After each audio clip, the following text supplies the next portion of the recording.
Il y a bien longtemps, avant même l'existence des humains et de la planète Terre telle que nous la connaissons, deux dieux frères régnaient sur un royaume mystérieux.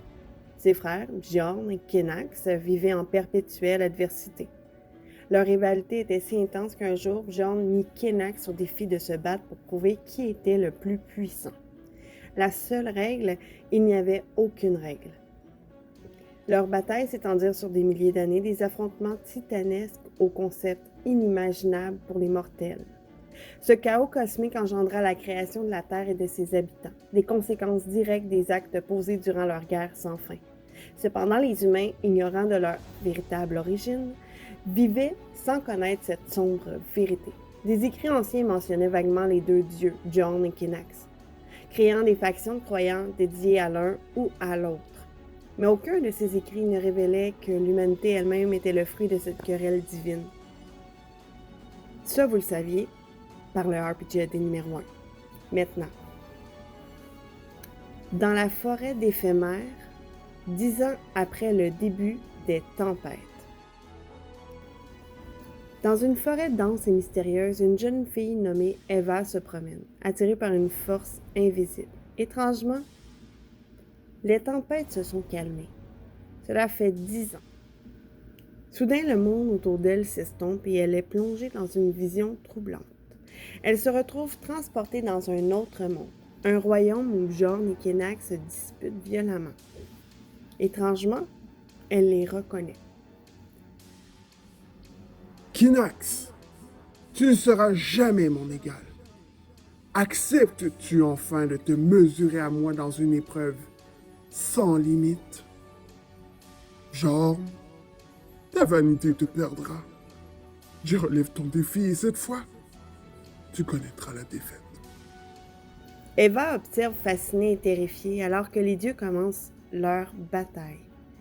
Les concepts qu'ils manipulent dépassent de loin l'entendement humain, mais étrangement, ils résonnent en elle comme des souvenirs lointains. Les années passent en un éclair dans cette vision, montrant une guerre sans merci. À un moment critique, Bjorn piège Kennax dans un stratagème incompréhensible pour Eva.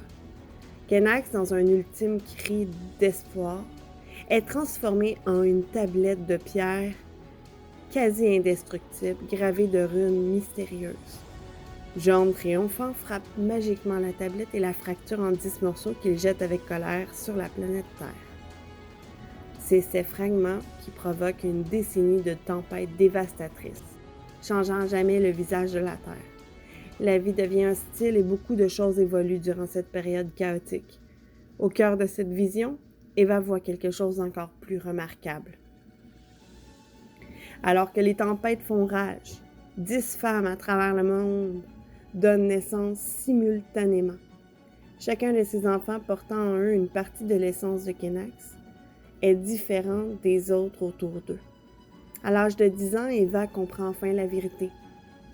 Elle et ses 9 autres enfants sont les enfants des runes, destinés à retrouver leurs fragments de runes et de se réunir.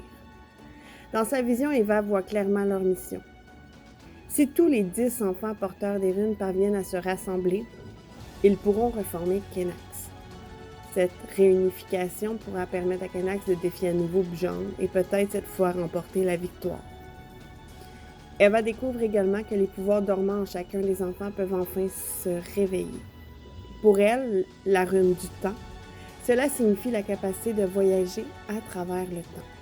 Elle voit sa première mission se dessiner devant elle, retourner au début de la vie sur Terre pour créer les écrits anciens sur Kennax et Bjorn, ceux-là même que tous connaissent aujourd'hui. Eva se réveille dans la forêt qu'elle connaît si bien, non loin de son chez-soi. Mais maintenant, plus rien n'est comme avant. Elle a l'impression d'avoir vécu des millions d'années dans cette courte sieste. Le soleil lui indique que peu de temps ou pas de temps s'est pourtant passé depuis qu'elle a commencé à avoir sa vision.